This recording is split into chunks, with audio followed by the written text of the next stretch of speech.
حضرت ابو کبشہ عمرو بن سعد الانماری رضی اللہ تعالی عنہ سے روایت ہے کہ انہوں نے رسول اللہ صلی اللہ علیہ وسلم کو فرماتے ہوئے سنا کہ میں 3 باتوں پر قسم کھاتا ہوں اور ایک بات تمہیں بتاتا ہوں، اسے یاد رکھو کہ کسی بندے کا مال صدقہ کرنے سے کم نہیں ہوتا، اور جس پر ظلم کیا جائے وہ اس پہ صبر کرے تو اللہ تعالیٰ ضرور اس کی عزت میں اضافہ فرماتا ہے، اور جو شخص مانگنے کا دروازہ کھولتا ہے تو اللہ تعالیٰ اس پر فقر اور محتاجی کا دروازہ کھول دیتا ہے۔ اور ایک بات میں تمہیں بتاتا ہوں، پس اسے یاد رکھو، دنیا میں 4 قسم کے لوگ ہیں۔ ایک وہ بندہ جسے اللہ نے مال اور علم عطا کیا، پھر وہ ان کے بارے میں اللہ سے ڈرتا ہے اور رشتہ داروں سے حسن سلوک کرتا ہے، اور ان میں جو اللہ کا حق ہے اسے پہچانتا ہے، اور یہ شخص جنت کے سب سے افضل درجوں میں ہوگا، بہت اونچا۔ اور وہ بندہ جسے اللہ نے علم تو دیا مگر مال نہیں دیا، بس وہ سچی نیت رکھتا ہے اور کہتا ہے اگر میرے پاس مال ہوتا تو یقیناً میں بھی فلاں آدمی کی طرح عمل کرتا، اور فلاں سے مراد اس کی اوپر والی کیٹیگری ہے کہ جس شخص کو اللہ نے مال اور علم دونوں دیے، بس اس کی نیت یہ ہے تو اس کا اور پہلے شخص کا اجر برابر ہے، وہ بھی درجوں کے اعتبار سے قیامت کے دن بلند ترین درجوں میں ہوگا۔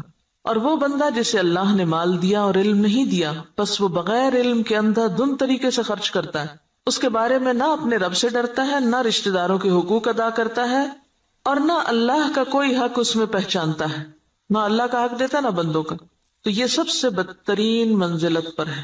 اور وہ بندہ نہیں عطا کیا اس کو اللہ نے مال اور نہ علم، تو وہ کہتا ہے اگر میرے پاس مال ہوتا تو یقیناً میں بھی فلاں آدمی کی طرح عمل کرتا، اور فلاں سے مراد اس کی اوپر والی کیٹیگری ہے جو اپنا مال بے انتظامی سے اندھا دھند خرچ کر رہا ہے، بس اس کی نیت یہ ہے تو ان دونوں کا بوجھ برابر ہے۔ اب آپ یہاں دیکھیے کہ آپ صلی اللہ علیہ وسلم نے ساری دنیا کے لوگوں کو 4 حصوں میں بانٹ دیا۔ ایک وہ جس کے پاس مال بھی ہے اور علم بھی ہے، اور جس کو اللہ یہ 2 نعمتیں دے دے اس کی خوش قسمتی کا تو کیا ٹھکانا۔ وہ کیا کرتا ہے، مال کو اپنے علم کے ساتھ ایسی ایسی جگہوں پہ خرچ کرتا ہے جہاں سے وہ بہترین فائدے اٹھاتا ہے، یعنی درجہ یا اس کا اجر اور ثواب بہترین پاتا ہے۔ یہ بالکل ایسے ہی ہے کہ جیسے آپ دیکھیں ایک بالکل ان پڑھ تاجر ہوتا ہے جو نہ مارکیٹ کو جانتا ہے، نہ تجارت کے اصول قاعدے جانتا ہے، نہ اسے کوئی پتہ ہے، اور وہ تجارت کرنے کھڑا ہو جاتا ہے، تو وہ مال کہاں لگائے گا، گواں بیٹھے گا، لاس کر لے گا۔ اور ایک وہ ہے جو پڑھا لکھا تاجر ہے، تجارت سے پہلے اس نے ایک ڈگری کی، یا ڈگری نہیں بھی کی تو ایک تجربہ حاصل کیا ہے، اور وہ مارکیٹ کو بھی جانتا ہے، حالات بھی جانتا ہے بہتر طور پر، اب وہ باقی سب سے آگے نکلتا چلا جائے گا، یعنی اس کا جو پروفٹ ریٹ ہے یا اس کا جو نفع کا جو مقام ہے وہ تو بہت آگے، وہ تو تھوڑے ہی عرصے میں بہت کچھ کما جائے گا، کیونکہ اس کو پتا ہے کہ مال کو کہاں لگانا ہے اور کیسے لگانا ہے۔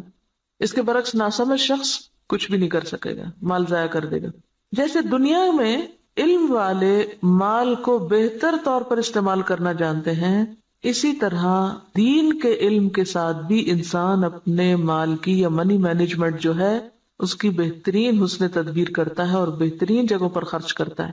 مثلا بظاہر عام لوگوں کو وہ ایک چھوٹا سا کام نظر آتا ہے، یہ چھوٹی سی نیکی نظر آتی ہے، لیکن اس کے نزدیک وہ بہت بڑی نیکی ہوتی ہے اور وہ سوچ سمجھ کے خرچ کرتا ہے۔ ایسا شخص بعض اوقات چھوٹی چھوٹی نیکیوں سے بھی بہت بڑے درجے پاتا ہے، ذرے سے بھی وہ اجر عظیمہ کماتا ہے، اپنی اچھی نیت کی وجہ سے، اپنے اچھے طریقے کی وجہ سے، سمجھداری کی وجہ سے۔ تو نتیجہ کیا ہوگا، قیامت کے دن وہ اعلیٰ ترین مقام پر ہوگا۔ ایک دوسرا شخص ہے، اس کے پاس مال کوئی نہیں لیکن علم ہے، اس علم کی بنا پر وہ یہ سوچ رکھتا ہے کہ اگر کبھی میرے پاس بھی مال آیا تو میں بھی فلاں کی طرح کا، اس کو آئیڈیالائز کر رہا ہے، فلاں کی طرح نیکی کے کام کروں گا، اور یہ اس کی سچی نیت ہے۔ تو نیت کہتے ہیں پکے ارادے کو، نیت خوش خیالی کو نہیں کہتے، یا کسی خوش فہمی کا نام نیت نہیں ہوتا۔ ہم عام طور پر نیت کس کو قرار دیتے ہیں، بس ایک خیال آ جانا، وہ بڑی اچھی نیت ہے، اور تھوڑی دیر کے لیے خوش ہو جانا اپنی نیت سے۔ نہیں، نیت محض خیال نہیں، نیت کیا ہے، پکا ارادہ، سچا عزم۔ دنیا ادھر کی ادھر ہو جائے اور وہ شخص نہ بدلے، اس کی نیت نہ پھرے، اس کے ارادے نہ بدلیں، حالات کچھ بھی ہو اس کے ارادے نہ بدلیں۔ ہمارا عام طور پہ کیا حال ہوتا ہے، جب ہم اللہ سے راضی ہوتے ہیں تو اللہ کی راہ میں بہت کچھ خرچ کرنا چاہتے ہیں، نیکی بھی بڑی کرنا چاہتے ہیں، جب اللہ سے ناراض ہوتے ہیں پھر کیا کرتے ہیں، کسی بندے سے ہم راضی ہوتے ہیں تو اس پہ خوب لٹاتے ہیں، اور جب اگر اس بندے سے ناراض ہو جائے تو پھر ہم اس کو کیا دیتے ہیں، پھر اس کو آگ کر دیتے ہیں۔ ایسا ہی ہے نا، تو یہ سچی نیت ہے پکا ارادہ نیکی کرنے کا نہیں. پکے ارادے والا کون ہوتا ہے؟ جو کسی کی تعریف، تنقید، حالات کے اچھے یا برے ہونے سے کوئی اثر قبول نہ کرے. جو اس نے نیکی کا ارادہ کیا تھا، ٹھانا تھا، وہ اس پہ جمع رہے کہ میں کسی کی باتوں میں آ کر اپنا کام چھوڑ دوں، کسی کے بہلانے سے، کسی اور دنیا کے حقیر فائدے کی خاطر میں اپنے مشن کو قربان کر دوں. نہیں، وہ احمق و بے وقوف شخص نہیں ہے کہ ایک ہوا کے جھونکے سے ادھر کو اڑ جائے اور دوسرا آیا تو ادھر اڑ جائے. وہ جم کے رہتا ہے اپنے مشن میں، اپنے سوچ میں، اپنے نیکی کا جو ارادہ اس نے کیا اس کو کوئی چیز متزلزل نہیں کرتی. ہمارا حال دیکھیں نا، ہم کئی دفعہ مال خرچ کرنے کا سوچتے ہیں، پھر تھوڑی دیر بعد شیطان آ جاتا ہے اور وہ کیا کرتا ہے؟ نیت خراب کر دیتا. ہوتا ہے نا ایسے کہ نہیں ہوتا کبھی آپ کے ساتھ؟ یہ سچی نیت کوئی نہیں ہوتی. سچی نیت تو وہ ہوتی ہے کہ بس آپ نے کر لی اور اب دنیا ادھر کی ادھر ہو جائے اور آپ نے کرنا ہی کرنا ہے.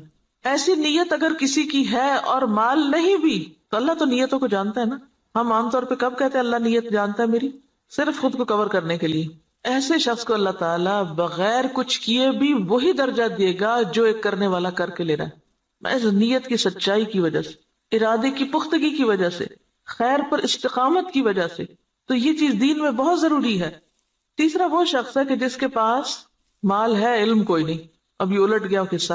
پہلے کے پاس علم تھا، مال کوئی نہیں تھا. اب اس کے پاس مال ہے، علم کوئی نہیں. اب وہ کیا ہے؟ بس جدھر اس کی خواہش نفس کہتی ہے، جدھر لوگ کہتے ہیں، جدھر اور لوگ جو کچھ کر رہے ہیں وہ بھی اندھا دھند وہی مال خرچ کرنا شروع کر دیتا ہے، دکھاوے میں، ریاکاری میں اور دنیاوی شہرت کے لیے. اب ظاہر پوچھ ہوگی. آپ کو پتا ہے کہ ابن آدم کے قدم ٹلیں گے نہیں قیامت کے دن جب تک کہ وہ 5 باتوں کے جواب نہ دے دے. اور اس میں سے ایک سوال کیا ہوگا؟ مال کہاں سے کمایا اور کہاں خرچ کیا، یہ پوچھا جائے گا. ایسا نہیں ہے کہ بس آپ چھوڑ دیے جائیں گے کہ بھیا اللہ میرا مال تھا، میری مرضی. یہ بات نہیں ہے. مال اللہ کی دی ہوئی ایک امانت ہے آپ کے پاس، اس کو اللہ کی مرضی کے مطابق ہی خرچ کرنا ہے. یہ نہیں کہ اگر آپ کو مال مل گیا تو اختیار بھی مل گیا. منمانی کرنے کا اختیار تو نہیں مل جاتا مال ملنے سے. یہ ملتا ہے ویسے ہم نے لیا ہوا ہے. ہم اپنے مال کو خرچ کرتے وقت کیا ذہن میں رکھ کے خرچ کرتے ہیں؟ میرا مال، میری مرضی، کیا مرضی کرو. کوئی سمجھائے بھی تو ہم کیا کہتے ہیں؟ جہاں جی چاہے اڑاؤں. تم کون ہوتے مجھے کچھ کہنے والے؟ میرے پیسے ہیں نا، جو چاہوں کروں.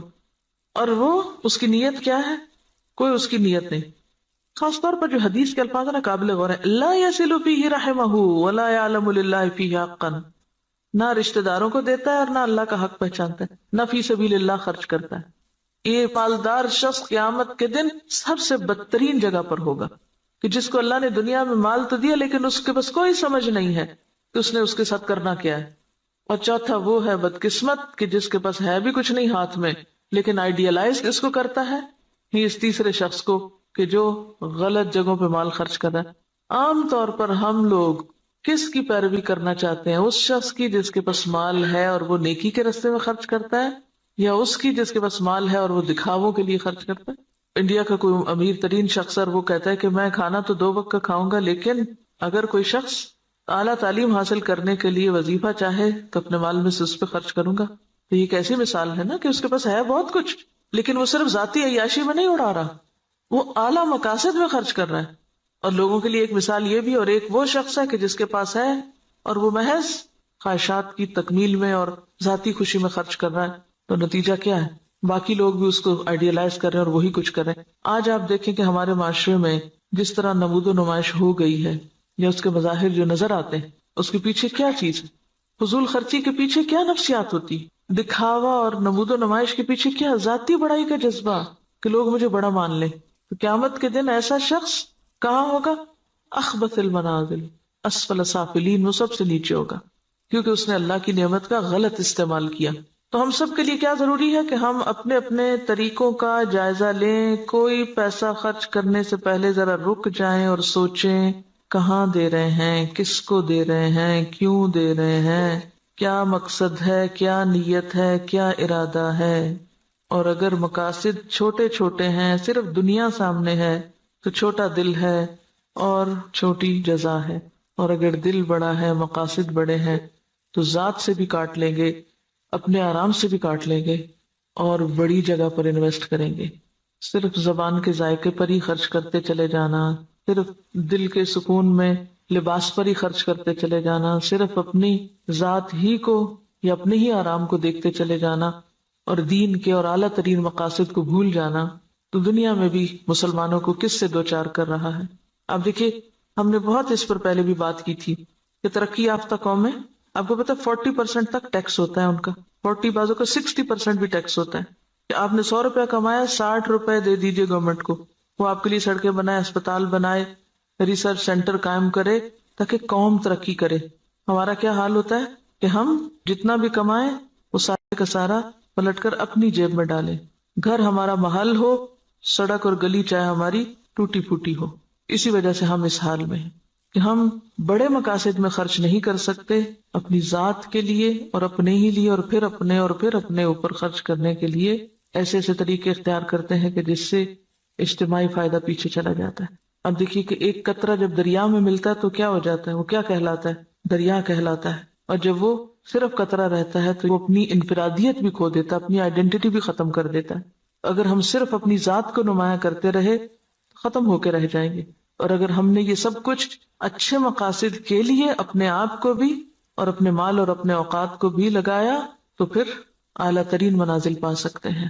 یہاں جو بات یاد رکھنے کی ہے، بظاہر تو حدیث بالکل واضح ہے، مطلب صاف ہے، سمجھ میں آنے والا ہے، لیکن عملی طور پہ کیا کرنا ہے؟ ہر شخص اپنے اوپر کچھ نہ کچھ صدقہ لازم کرے، کچھ نہ کچھ کسی کو ضرور دیں، چھوٹا ہو یا بڑا، اور دے کے تجربہ کریں کہ یہ بات کس قدر سچی ہے۔ آپ دیں کمی نہیں ہوگی، اس سے زیادہ آئے گا۔ نمبر 2، سوچیں کس نے آپ پر کوئی ظلم یا زیادتی کی، نہیں یاد آ رہا تو ذرا غور سے یہ ذرا ذہن پہ زور ڈالیں۔ میرا نہیں خیال زور ڈالنے کی ضرورت، ایسی باتیں تو ہمیں ہر وقت یاد رہتی ہیں۔ کس نے میرے ساتھ کیا زیادتی کی ہوئی، سوچیں کس نے میرے ساتھ کیا ظلم کیا اور میں نے اب تک اس کو معاف نہیں کیا، ان سب کو آج معاف کر دیں، اور اپنے دل سے ان ظلم و زیادتی کے باتوں کو نکال کے دروازہ بند کر دیں، صاف کر دیں، صفائی کر دیں دل کی۔ معاف کرنے کا سب سے بڑا فائدہ صرف انسان کو خود ہوتا ہے، اپنا دل اطمینان میں آ جائے گا، اچھا کوئی بات نہیں، وہ بھی انسان ہے نا، پتہ نہیں اس کی کیا کیا مجبوریاں ہیں، اس کو کیا کیا کمی ہے، اس پہ کیا ظلم و زیادتی زندگی میں ہوئی، اس کو کیا کیا محرومی ہوئی، اس کو معلوم نہیں کیسا ماحول ملا، تو اس کو معاف کر دیں۔ اس کا کہاں سے پتا چلے گا کہ آپ نے معاف کیا؟ آج کے بعد ان باتوں کو زبان پہ نہیں لانا، چھیڑنا نہیں، ذکر نہیں کرنا، ورنہ ہوتا کیا ہے، جب کوئی آپ کو مزید پھر دوبارہ زیادتی کرتا ہے تو آپ جس چیز کو معاف کر چکے تھے اس کو بھی ساتھ جمع کر لیتے ہیں، اگلی زیادتی تو اگلی ہے، پچھلی بھی ساری لے آتے ہیں واپس۔ کڑوی باتیں نہیں دہرانی، منہ کڑوا ہو جاتا ہے۔ صبر، برداشت، پی جائیں۔ یہ صرف آپ کی سوچ کی بات ہے، آپ سوچیں کہ میں نے کر دیا، اور آپ دیکھیں کہ اللہ آپ کی مدد کرے گا اور ہو جائے گا، کیونکہ میں نے بارہا اس کا تجربہ کیا ہے، بارہا، اور اتنا فائدہ ہوا ہے، میں تو یہ کہتی اللہ میرے حافظے سے بھی نکال دے، میرے پاس وقت نہیں ہے ان باتوں کو یاد کرنے کا۔ اور جو زیادتی کرے اس کے ساتھ احسان، وہ بے رخی کرے، آپ اس کے پاس چلے جائیں۔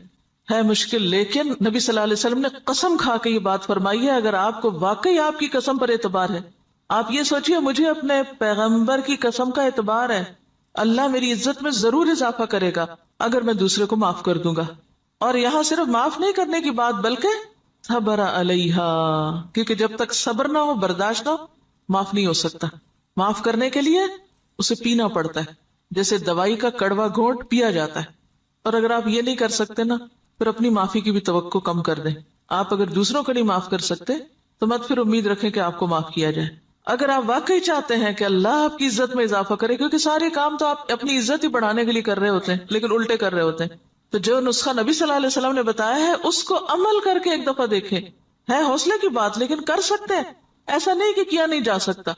اگر آپ اپنی جان کے دشمنوں کو معاف کر سکتے ہیں، حمزہ کے قاتل وحشی کو معاف کر سکتے ہیں، ابو سفیان کی بیوی کو معاف کر سکتے ہیں، ہند کو معاف کر سکتے ہیں، کوئی بدلہ نہیں لیتے، کوئی انتقام نہیں لیتے، کوئی جرمانہ نہیں لیتے، تو وہی لوگ تو پھر آگے جا کے دین کی خدمت اور دین کی عزت کا ذریعہ بنتے ہیں۔ یہ عمل کا وقت ہے۔